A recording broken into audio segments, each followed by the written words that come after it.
माता को अब नहीं भटकने देंगे, और शीश भले कट जाए लेकिन गाय नहीं कटने देंगे। कि युगों युगों से भरत भूमि की शान रही गौ माता है, और इस मिट्टी के कण कण की पहचान रही गौ माता है। शायद बहुतों को यह पता नहीं होगा कि गौ माता का उद्भव कहां से हुआ, गौ माता पैदा कहां से हुई। अब्दुल गफ्फार बताता है, एक बार पौराणिक संदर्भ बताते हैं कि एक समुद्र में राक्षसों ने देवताओं ने समुद्र मंथन किया। एक तरफ देवता थे, एक तरफ राक्षस थे। समुद्र को मथा गया, मथा गया, मथा गया, तो समुद्र में से कई चीजें प्रकट हुई। 14 रत्न मणिमाणक मुक्ता प्रकट हुए। इंद्र का वाहन ऐरावत हाथी निकला, माता लक्ष्मी निकली, और एक वक्त वो आया अमृत का कुंड निकला। लेकिन एक वक्त वो आया जब समुद्र में से अचानक 5 गौ माताएं प्रकट हुई, 5 जिनके नाम थे नंदा, सुभद्रा, सुरभि, सुशीला और बहुला। 5 गौ माताएं जब समुद्र से निकली तो शर्त यह थी कि आधा आधा बांट लेंगे। राक्षसों ने देखा, यार ये आइटम क्या आ गया, ये सींगों वाला आइटम है क्या। राक्षसों ने कहा कि हम इसको नहीं लेंगे। देवताओं ने कहा कि हमें तो जरूरत नहीं, हम तो देवता हैं। तो मित्रों, मेरे ज्ञान को फिर समर्थन देना, अध्ययन को फिर समर्थन देना। उस वक्त धरती पर 5 महामुनियों ऋषियों के आश्रम हुआ करते थे। ऋषि जमदग्नि, भरद्वाज, वशिष्ठ, गौतम और असित। तो एक एक गाय एक एक आश्रम को दे दी गई, जो कामधेनु बनकर जगत का कल्याण कर रही है। उसी गौ माता को जब कटते हुए देखता हूं तो यह पीड़ा अब्दुल गफ्फार को होती है कि युगों युगों से भरत भूमि की शान रही गौ माता है, और इस मिट्टी के कण कण की पहचान रही गौ माता है। गौ माता है जिसका अमृत पी के खुद को खड़ा किया, और गौ माता है जिसने हमको पाल पोस कर बड़ा किया। अच्छा, मुझे लोग कहते हैं कि यार आप मुसलमान हैं। मैं कि बेशक। तो यार मुसलमान होकर आप गाय को माता क्यों कहते हो। मैंने कहा यार प्रश्न तो तूने ठीक किया, लेकिन जवाब भी ठीक ही होगा। जब वो मुझसे पूछा गया कि आप गाय को माता क्यों कहते हो, तो मैंने कहा हम किसान के पुत्र हैं। जब मैं 3 बरस का बच्चा था, छोटा, मेरी माँ गाय का चारा पानी करके, नहला धुलाकर, मालिश वगैरह करके जब गौ माता का दूध निकालती थी, और गौ माता का दूध जब मेरी माँ मुझे पिलाती थी, तो मुझे दूध देते वक्त गौ माता ये नहीं देखती थी कि ये बच्चा हिंदू का है या मुसलमान का है। जब समान भाव से गौ माता मुझे दूध देती थी और मुझे कहते हुए ये फक्र होता है, उसी गौ माता का दूध जब मैंने पिया, मैं 56 किलो वजन में यूनिवर्सिटी में LLB करने गया, तो मित्रों आपको जानकर ये खुशी होगी, उसी गौ माता के दूध की वजह से मैं पूरे राजस्थान में कुश्ती का चैंपियन रहा हूं। यह मुझे फक्र है। युगों युगों से भरत भूमि की शान रही गौ माता है, इस मिट्टी के कण कण की पहचान रही गौ माता है। गौ माता है जिसका अमृत पी के खुद को खड़ा किया। गौ माता है जिसने हमको पाल पोष कर बड़ा किया। गौ माता है जिसकी चर्चा त्रिभुवन में पर्याप्त हुई। गौ माता है जो समुद्र मंथन से हमको प्राप्त हुई। गौ माता है जिसके निस्दिन गुरु वशिष्ठ गुण गाते थे, कृष्ण कन्हैया नटवर नागर जिसका यश दोहराते थे। हम ऐसी गौ माता को, अब मुझे ताकत देना मेरे संकल्प को, हम ऐसी गौ माता को अब नहीं भटकने देंगे, और शीश भले कट जाए लेकिन गाय नहीं कटने देंगे। अरे भाई इतना हल्ला, मजा आ गया। मैं तो समर्थन में पाकर गदगद हो गया, लेकिन इतनी कविता मैं रायबरेली में बोल रहा था पिछले महीनों, इतनी बोली कि मेरे समुदाय का एक आदमी आ गया टोपी ओढ़कर, जालीदार बनियान पहनकर, हाथ में चारू छुरा लेकर, बोला चाकू छुरा लेकर, बोला अच्छा मियां गाय को माता कहेगा, गाय के अवध्य की बात करेगा, अगर दोबारा बोला तो तेरी जुबान काट ली जाएगी, तुझे गोली मार दी जाएगी।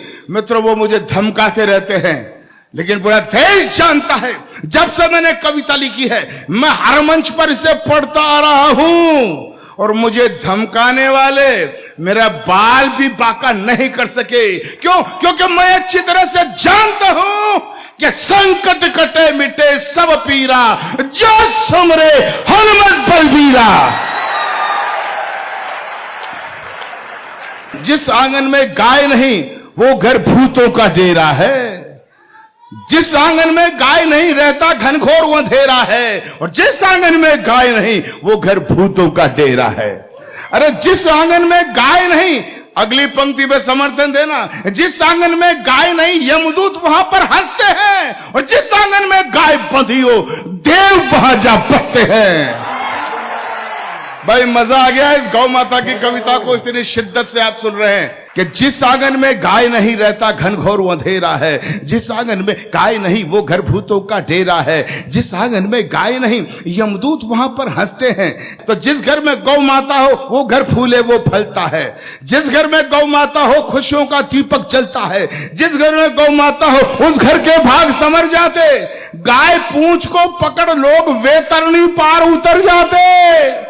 तो गौधन का वध करने वाले, गौधन का वध करने वाले द्रोही कंस कहते हैं, और गौपालक के घर में बंसी नटवर श्याम बजाते हैं। और अंतिम पंक्तियां रख रहा हूं इस कविता की, अंतिम पंक्तियां कि त्रेता युग में गौ माता की महिमा अजब निराली थी, ऋषि मुनियों की हर इच्छा ये पूरी करने वाली थी। अंतिम पंक्तियों में एक शब्द आएगा, आबे जमजम। आबे जमजम मक्का मदीना का वो पवित्र जल होता है जो हमारी अंतिम सांस होती तो मुंह में दिया जाता है, और ये मान्यता है कि उसके पीने से हमें जन्नत मिलती है। अंतिम पंक्तियां निवेदन कर रहा हूं, वीडियोग्राफी हो रही है, पूरा भारत सुनना चाहता है। मैं हैवरा में सरेआम एक वसीयत कर रहा हूं, शब्द याद रखना, आबे जमजम मक्का मदीना का वो पवित्र जल है। लेकिन अब्दुल गफ्फार क्या कहता है, बस 3 मिनट मुझे शांति से देना, समर्थन करने की ताकत हो तो ऐसा समर्थन करना कि मेरी थकान दूर हो जाए। त्रेता युग में गौ माता की महिमा अजब निराली थी, और ऋषि मुनियों की हर इच्छा ये पूरी करने वाली थी। त्रेता युग में गौ माता की महिमा अजब निराली थी, ऋषि मुनियों की हर इच्छा ये पूरी करने वाली थी। कामधेनु कल्याणी मां पर, कामधेनु कल्याणी मां पर जब जब संकट आए थे, परशुराम ने फर्श से गोहंता मार भगाए थे। और पंक्ति सुनना कि द्वापर में तो गौ माता ने हर एक बोल बदल डाले, द्वापर में तो गौ माता ने हर एक बोल बदल डाले, और गाय चरैया श्री कृष्ण ने हर भूगोल बदल डाले। कि त्रेता युग में महाभारत का सबको ज्ञान होगा, अब्दुल गफ्फार गौ का चमत्कार बताना चाहता है। त्रेता युग में गौ माता की महिमा अजब निराली थी, ऋषि मुनियों की हर इच्छा ये पूरी करने वाली थी। कामधेनु कल्याणी मां पर जब जब संकट आए थे, परशुराम ने हर्ष से गोहंता मार भगाए थे। द्वापर में तो गौ माता ने, उठाना समर्थन, द्वापर में तो गौ माता ने हर एक बोल बदल डाले, और गाय चरैया श्री कृष्ण ने हर भूगोल बदल डाले। और महाभारत को देखना, कुछ उदाहरण सुनना।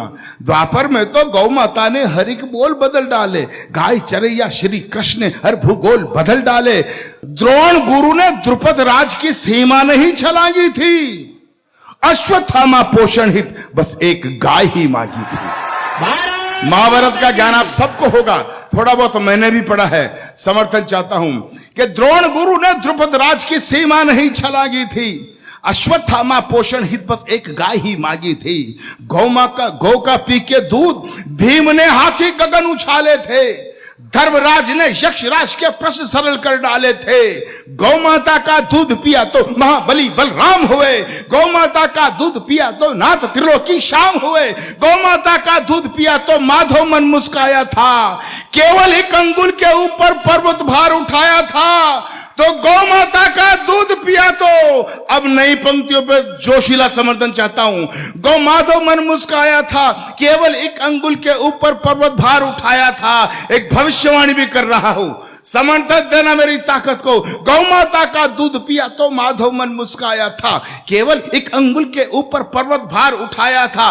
गौ माता का दूध पिया तो, गौ माता का दूध पिया तो बीज नया ही बोलेंगे। गौ माता का दूध पिया तो बीज नया ही बोलेंगे।